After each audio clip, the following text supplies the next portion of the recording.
aviso fue un sensor, un pitido corto, casi insignificante. Al principio no le di importancia. Los coches modernos pitan por todo. Si te acercas demasiado al coche de delante, si no llevas el cinturón, si cambias de carril sin poner la direccional. Pero ese pitido no tenía sentido, porque el aviso decía algo muy concreto. Cinturón del copiloto sin abrochar. Miré de reojo. El asiento estaba vacío, completamente vacío. El cinturón recogido, sin nadie sentado. Pensé que era un fallo del sensor, algo normal en coches con demasiada electrónica. Pero entonces ocurrió algo más. El cinturón se tensó, muy despacio, como si alguien lo estuviera estirando hacia atrás. Y justo en ese momento escuché una voz, muy cerca, demasiado cerca. Ten cuidado con la curva. Giré la cabeza. El asiento estaba completamente vacío, pero el cinturón seguía tenso y el sensor del coche marcaba 55 kilos en el asiento del copiloto.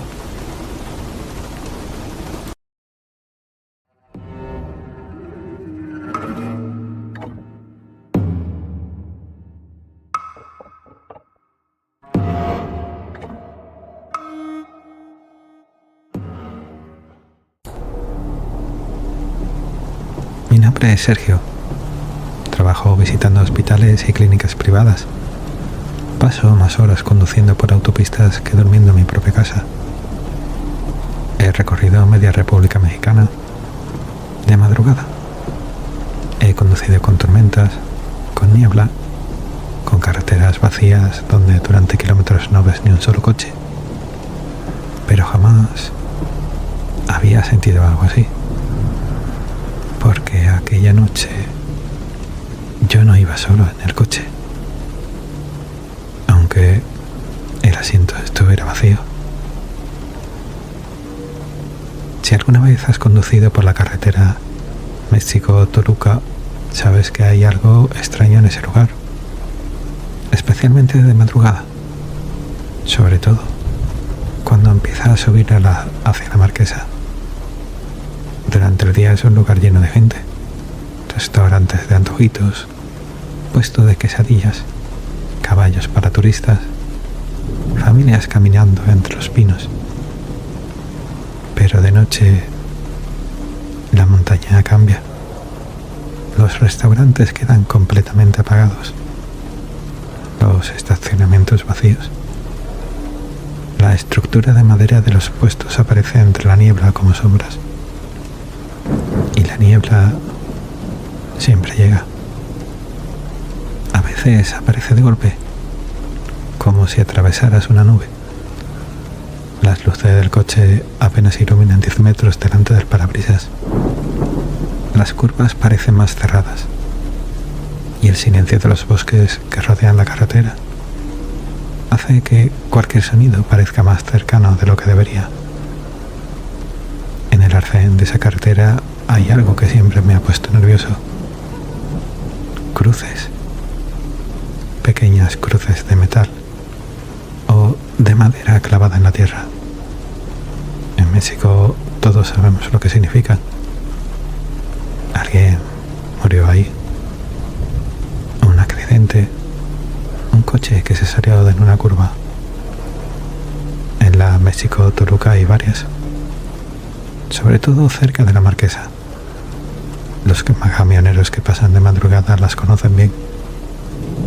Y muchos dicen que en esa zona empieza a pasar cosas raras. Radios que se llenan de estática. Luces que parpadean.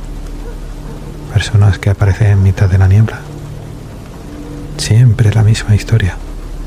Siempre una mujer, siempre vestida de blanco, siempre levantando la mano, pidiendo que alguien la lleve. Pero hay algo que todos los retratos tienen en común. Los que se detienen no siempre llegan a su destino. Eran exactamente las 3:17 de la madrugada. Había salido tarde de un hospital en Santa Fe. Había sido un día largo. Reuniones, consultas, esperas interminables. Lo único que quería era llegar a casa. La carretera estaba casi vacía. Solo algún camión en las distancias. La niebla empezaba a extenderse sobre el asfalto. Encendí las luces largas. Y entonces lo vi. Al principio pensé que era una señal de tráfico o una sombra en el arcén. Pero no. Era una mujer. Estaba completamente quieta, vestida de blanco, delgada, pelo largo cayendo sobre los hombros. No llevaba abrigo, no llevaba bolso, no llevaba nada allí. Solo estaba allí, de pie, mirando hacia la carretera. Y entonces levantó la mano. No debería haber frenado. Todo en mi cabeza gritaba lo mismo. Acelera, acelera. Pero había algo en su gesto, algo triste, algo cansado. Parecía perdida, como alguien que lleva demasiado tiempo esperando. Frené unos metros más adelante. El sensor de proximidad empezó a pitar, pero no había nada delante del coche. Nada. Solo la carretera. Bajé la ventanilla. El aire que entró en el coche estaba helado. No frío. Helado. ¿Necesitas ayuda? Tardó unos segundos en responder. No me miraba directamente. Tenía el pelo mojado, pegado a la cara, como si acabara de salir de la lluvia. Solo quiero ir a casa, susurró. Está pasando la curva. Abrió la puerta y se sentó en el asiento del copiloto. En ese momento el coche pitó. Cinturón del copiloto sin abrochar. Se abrochó el cinturón. Sus manos eran largas, muy pálidas, con un tono azulado, como si no le llegara la sangre. Arranqué. Durante unos segundos ninguno habló. Solo se escuchaba el motor y el limpiaparabrisas golpeando el parabrisas a un ritmo constante. La carretera seguía subiendo entre los pinos. En este tramo la niebla suele quedarse atrapada entre los árboles. Los camioneros dicen que hay noches en las que parece que la montaña entera respira, que la niebla se mueve como si tuviera vida propia. ¿Cómo te llamas?, pregunté. Tardó unos segundos, como si estuviera que recordarlo. Me llamaban Elisa, antes de que el mundo se volviera gris. No supe qué contestar, así que seguí conduciendo. Pero algo empezó a incomodarme. La radio del coche empezó a cambiar sola. Emisoras antiguas, canciones de los años 80, distorsionadas, como si sonaran desde abajo del agua. Miré el espejo del copiloto y sentí como el corazón se me detenía. El asiento estaba vacío, completamente vacío, pero el cinturón estaba abrochado y el sensor seguía marcando 55 kilos. Mi pulso empezó a acelerarse. Sergio, susurró la voz, pero no movió los labios. No corras tanto. Miré el velocímetro, 120 kilómetros por hora. En esta carretera, continuó la voz, las curvas siempre tienen hambre. Mi coche tenía un sistema que siempre me había parecido innecesario, una cámara de visión nocturna. El sistema usa una cámara térmica que detecta animales o peatones en la carretera. Normalmente solo la uso cuando había niebla. Y esa noche había bastante niebla. Miré la pantalla del tablero. Lo que vi me hizo agarrar el volante con fuerza. En la pantalla aparecía el interior del coche, mi silueta al volante, el calor de mi cuerpo iluminando en blanco. Pero en el asiento del copiloto no había calor, no había forma humana, no había nada, solo una mancha azul oscura, un vacío. Una silueta hecha de frío, un agujero en la temperatura del coche. Sentí que el estómago se me encogía. ¿Tienes frío, Sergio? La voz volvió a sonar, esta vez más cerca, más clara. Giré la cabeza lentamente. Elisa seguía sentada a mi lado, mirando hacia la carretera, pero en la cámara térmica no existía. Yo llevo mucho tiempo tiritando, dijo. Su voz sonaba diferente, distorsionada, como si hablara a través de un ventilador viejo. El metal del quitamiedos, susurró, está muy frío cuando se te clava en las costillas. Tragué saliva. Intenté concentrarme en la carretera, pero el volante empezó a sentirse pesado, como si el coche estuviera entrando en una zona distinta, una zona donde el aire era más denso y la noche más profunda.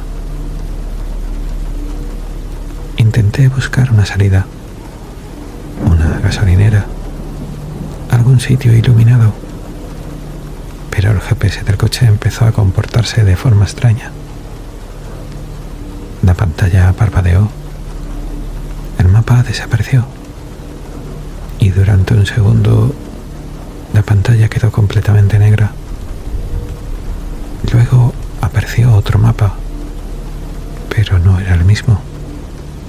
Las carreteras parecían distintas, las líneas más gruesas. Los nombres de algunos lugares ya no existían. Parecía un mapa antiguo, un mapa de hace décadas. Entonces el sistema marcó un destino, sin que yo tocara nada. Destino fijado. El nombre del lugar apareció en la pantalla. Punto 0. Sentí un escalofrío recorriéndome la espalda. La voz del GPS habló, pero no era la voz normal del sistema. Era más grave, más metálica. En 500 metros, prepárese para el impacto. Fruncí el ceño. ¿Qué demonios? La voz volvió a hablar.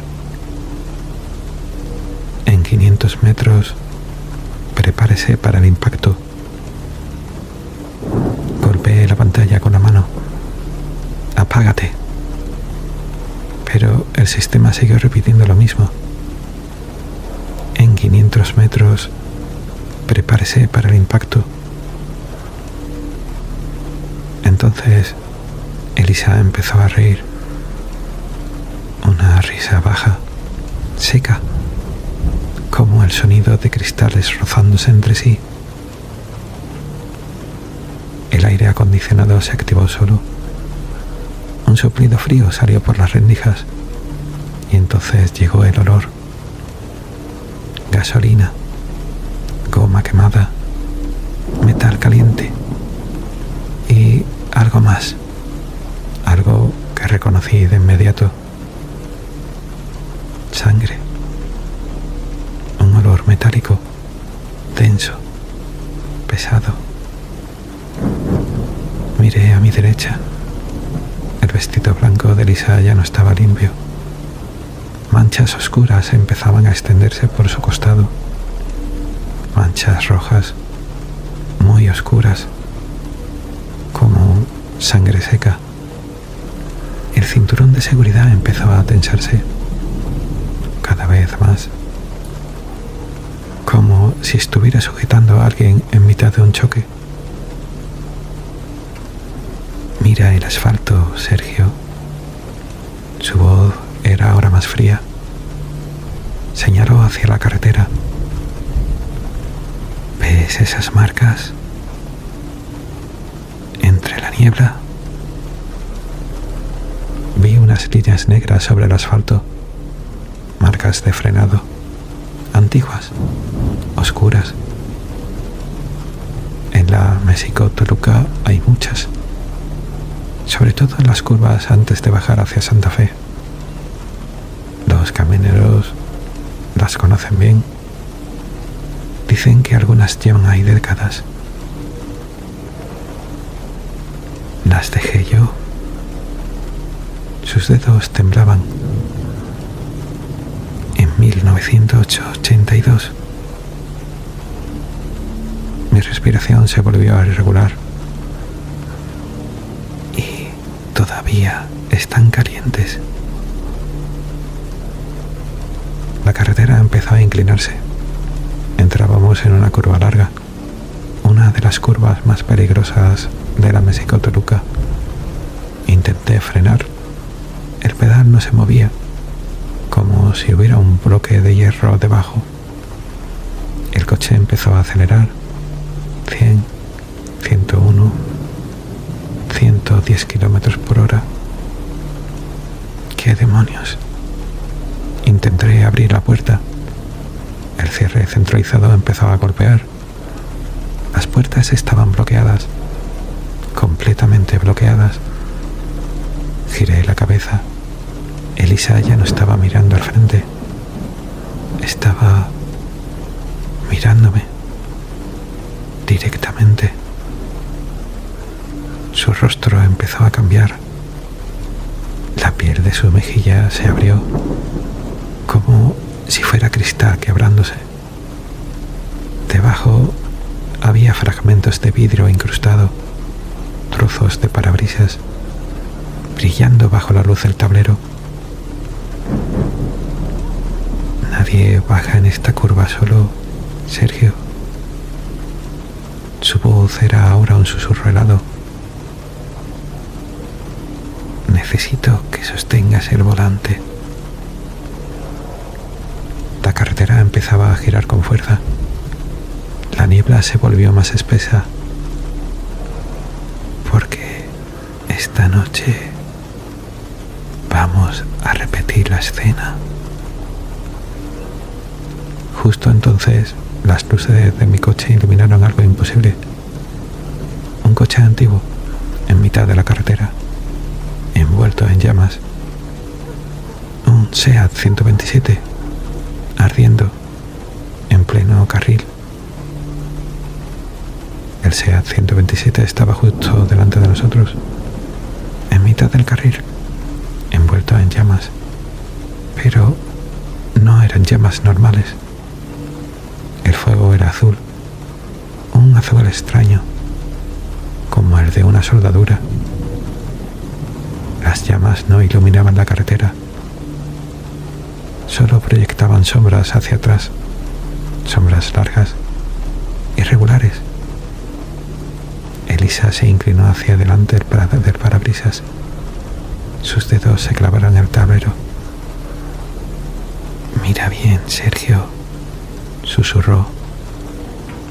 «Mira al conductor». Entre las llamas distinguí una silueta. Un hombre joven. Intentaba controlar el volante. El coche se sacudía violentamente. Sus labios se movían. Gritaban algo, pero yo no escuchaba el sonido. Solo veía el movimiento desesperado de su boca. Entonces, Elisa habló y repitió lo que él estaba diciendo. «No frenan, Elisa». Su voz imitaba perfectamente la del hombre. «Los frenos no responden». Sentí un escalofrío recorriéndome la espalda. El coche fantasma se acercaba, cada vez más. La distancia desaparecía. El volante vibraba en mis manos. «¿Sabes quién era ese hombre?», susurró Elisa. No respondí. Era mi novio. Las llamas se reflejaban en su rostro. Y esa noche íbamos a volver a casa. Mi coche seguía acelerando. 120, 121, 140 kilómetros por hora. El SEAT en llamas estaba cada vez más cerca. Entonces algo salió volando dentro del coche. Una fotografía. Salió de la guantera abierta. Se pegó contra el parabrisas. La reconocí al instante. Era una foto antigua. Mi padre, joven, trabajando en un taller, en la misma carretera, la México-Toluca. Elisa miró la foto. Sus ojos se oscurecieron. «Tu padre». Su voz ya no era un susurro. Era odio. Puro odio. «Tu padre revisó ese coche antes de que saliéramos esa noche». Sentí que el estómago se me hundía. El latiguillo del freno estaba picado. Sus dedos se cerraron. Lo vio. Sabía que estaba mal. El coche fantasma estaba apenas a unos metros. Pero tenía prisa. La voz de Elisa temblaba. Tenía prisa por cerrar el taller. Tenía prisa por irse a su boda. La foto de mi padre seguía pegada al cristal. «La boda», susurró, «donde tú fuiste concebido». Sentí que el mundo se inclinaba. Mi padre siempre hablaba del único error de su vida. Nunca quiso explicar cuál. Hasta ahora. El Audi atravesó el SEAT. No hubo un choque físico, pero el impacto fue real. Una ola de calor cruzó el coche. Sentí que me quemaba las cejas. Un ruido brutal llenó el interior. Metal doblándose, cristales estallando. Elisa cambió. Su rostro desapareció. La piel se deshizo. Debajo solo quedaban huesos fracturados, fragmentos de vidrio incrustados en su cráneo. Su mano agarró la mía, clavó mis dedos en el volante. El coche empezó a derrapar. Las ruedas chillaron. Miré hacia la carretera. Las marcas de frenado aparecieron bajo nosotros, negras, antiguas, pero humeantes, como si acabaran de hacerse. Estas son mis marcas, susurró Elisa. El coche giró violentamente. La curva apareció delante. El quitamiedos, el mismo lugar, el punto exacto donde había muerto. El coche estaba a punto de salir de la carretera. El barranco aparecía al otro lado del guardarraíl. Elisa gritó, un grito lleno de rabia. ¡Frena! Su pie apareció sobre el mío, un pie frío, cubierto con una bota vieja. Frena ahora, hijo del asesino.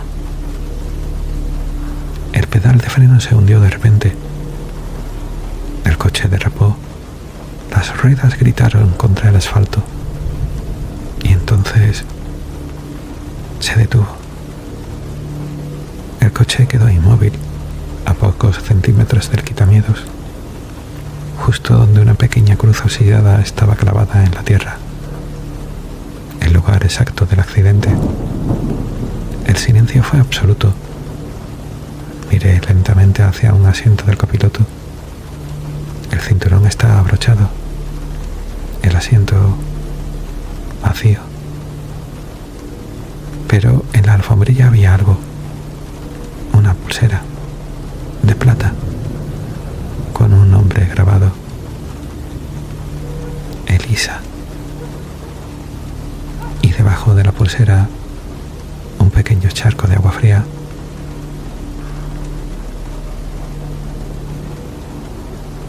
Vendí el coche. No podía conducirlo. Cada vez que pensaba por una curva, el sensor del asiento pitaba. Marcaba siempre lo mismo, 55 kilos. Pero hace 2 días me llamó el nuevo dueño. Me dijo que el coche funcionaba perfecto. Solo hay algo raro. A veces, cuando conduce de madrugada, el GPS marca una ruta automática. Destino: carretera México-Toluca, kilómetro 12. Y el coche empieza a oler a gasolina. Así que escucha bien esto antes de apagar el vídeo. Si alguna noche conduces por esa carretera y ves a una mujer vestida de blanco en el arcén, no te detengas. No mires su rostro. Y sobre todo, no revises el cinturón del copiloto, porque puede que crea que va solo. Pero hay coches que recuerdan a sus pasajeros.